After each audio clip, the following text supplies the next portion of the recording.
আমরা এখন শুরু করতে পারি।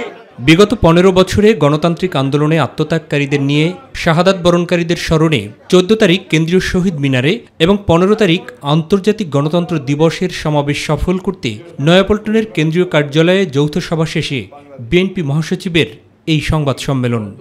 প্রতিষ্ঠার জন্য দীর্ঘ 9 বছর অন্তর্বর্তী সরকারের প্রধান উপদেষ্টা ডক্টর মোহাম্মদ ইউনূসের বুধবার জাতির উদ্দেশ্যে দেয়া বক্তব্যের প্রতিক্রিয়াও জানান তিনি। অতি দ্রুত যেন এই সংস্কারের কাজগুলো শেষ করা হয়। মূল যে বিষয়টা রয়েছে জনগণের প্রতিনিধিদের শাসন, জনগণের নির্বাচিত পার্লামেন্ট দিয়ে দেশ চলবে, সেই বিষয়টা যেন আপনার অবশ্যই দ্রুততার সঙ্গে আপনার সমাপ্ত হয়। রাষ্ট্রীয় সংস্কারে জনগণের আশা আকাঙ্ক্ষার প্রতি খেয়াল রাখারও পরামর্শ দেন বর্ষিয়ান এই রাজনীতিবিদ। গণতন্ত্রের কোনো বিকল্প নেই। গণতান্ত্রিক রাষ্ট্র ব্যবস্থা, গণতান্ত্রিক সহজ ব্যবস্থা, গণতান্ত্রিক প্রতিষ্ঠানগুলোকে তৈরি করা হচ্ছে আমাদের সবচেয়ে বড় গুরুত্বপূর্ণ কাজ। কিন্তু সেই কাজটাও জনগণের অংশীদারিত্ব থাকতে হবে। সরকারি বিভিন্ন প্রতিষ্ঠানে পদায়ন নিয়ে সৃষ্ট পরিস্থিতি নিয়েও মন্তব্য করেন বিএনপির শীর্ষ এই নীতি নির্ধারক। একটা বিপ্লব যখন হয় তখন it's not a bed of roses, কুসুমাস্তীর্ণ নয়। এই অর্ডসগুলো, সমস্যাগুলো যেগুলো আছে সেগুলোকে পেরিয়ে কাজ করতে হয়। ওইটুকু ধৈর্য তো আমাদেরকে ধরতেই হবে।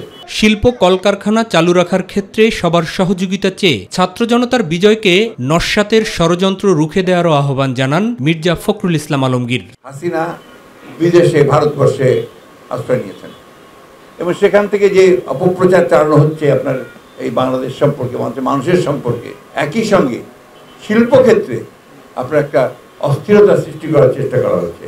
একযোগে ঐক্যবদ্ধ হয়ে এই ধরনের প্রবণতাকে তারা নস্যাৎ করে দেবেন। বুধবার মধ্যরাতে হাসপাতালে ভর্তি হওয়া বেগম খালেদা জিয়ার শারীরিক অবস্থা নিয়ে কথা বলেন বিএনপির স্থায়ী কমিটির সদস্য ও চেয়ারপারসনের ব্যক্তিগত চিকিৎসক অধ্যাপক ডাক্তার এজেডএম জাহিদ হোসেন। কথা আসবে, আপনারা বাইরে নিচ্ছেন না কেন? স্পষ্ট, একজনকে বাইরে নিতে হলে শারীরিক সুস্থতা প্রয়োজন।